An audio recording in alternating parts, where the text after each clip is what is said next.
అండి, welcome back to common రుచులు. నేను మీ శిరీష. ఈరోజు మనం చేసుకోబోయే రెసిపీ వచ్చేసి మనందరికీ ఎంతో ఇష్టమైనటువంటి ఈవినింగ్ స్నాక్ హాట్ చాట్. ఇది మనకి ఇంట్లోనే చాలా ఈజీగా ఎలా చేసుకోవాలో ఈరోజు చూసేద్దాం. ముందుగా బఠానీల్ని ఒక 6 నుంచి 8 గంటల పాటు నానపెట్టుకోవాలి. ఆ తర్వాత స్టవ్ ఆన్ చేసుకుని కుక్కర్ పెట్టుకోవాలి. ఇప్పుడు ఇందులో మనం ముందుగానే నానపెట్టుకున్నటువంటి బఠానీల్ని ట్రాన్స్ఫర్ చేసుకోవాలి. ఇలా ట్రాన్స్ఫర్ చేసుకున్నాక 2 కప్పుల వాటర్ని వేసుకోవాలి. ఆ తర్వాత కొంచెం ఉప్పు, కొద్దిగా పసుపు, కొద్దిగా ఆయిల్ వేసుకొని ఒక 6 విజిల్స్ వచ్చే వరకు కుక్ చేసుకోవాలి.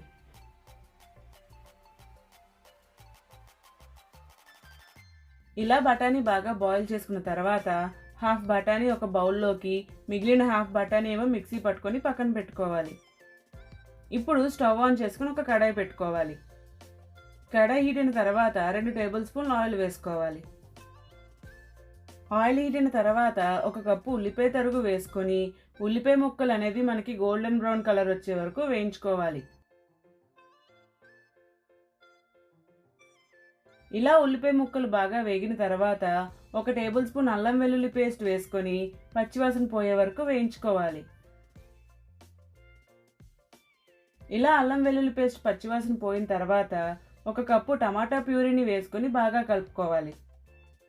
ఇలా కలుపుకున్నాక టమాటా ప్యూరీ నుండి ఆయిల్ సెపరేట్ అయ్యే వరకు మూత పెట్టుకొని మగ్గించుకోవాలి. అన్నట్టు మరొక మాట, నా వీడియోస్ నచ్చితే సబ్స్క్రైబ్ చేయండి, మరెన్నో రెసిపీస్ మీతో షేర్ చేసుకుంటాను. ఇలా ఆయిల్ సెపరేట్ అయ్యాక ఒకసారి బాగా కలుపుకోవాలి. ఇప్పుడు ఇందులో మనం ముందుగానే ఉడికించుకున్నటువంటి బఠానీ అలాగే బఠానీ పేస్ట్ని కూడా వేసుకోవాలి. ఆ తర్వాత ఉల్లిపాయ ముక్కలు బఠానీ బాగా కలిసేలా కలుపుకోవాలి.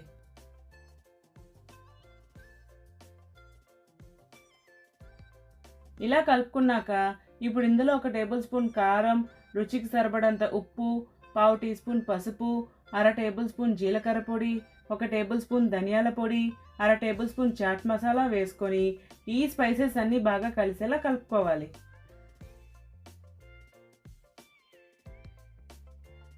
ఇలా కలుపుకున్నాక మీ కన్సిస్టెన్సీకి తగినంత వాటర్ని యాడ్ చేసుకుని బాగా కలుపుకోవాలి. ఇప్పుడు ఫ్లేమ్ అనేది మీడియంలో పెట్టుకొని ఒక 5 నిమిషాలు మూత పెట్టుకొని ఉడికించుకోవాలి.